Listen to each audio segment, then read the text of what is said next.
Hi mga ka-vibes!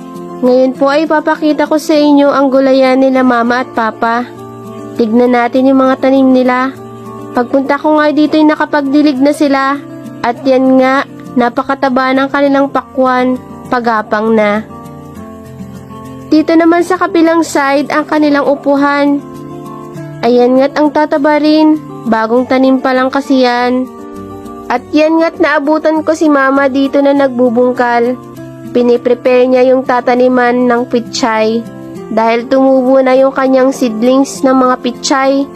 Ayan o, sa mga susunod na araw ay ililipat niya na ito ng taniman.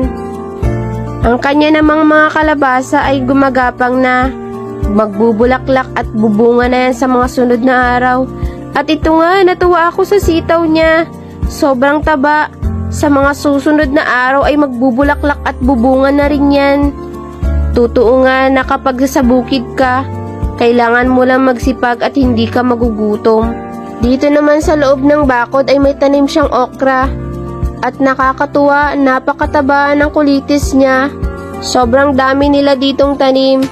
At siguradong hindi sila mauubusan dito ng gulay dahil nag-uumpisa na itong mamulaklak at magbunga. Totoo nga na kapag masipag ka ay may aanihin ka. Yun lang mga ka-vibes, paalam!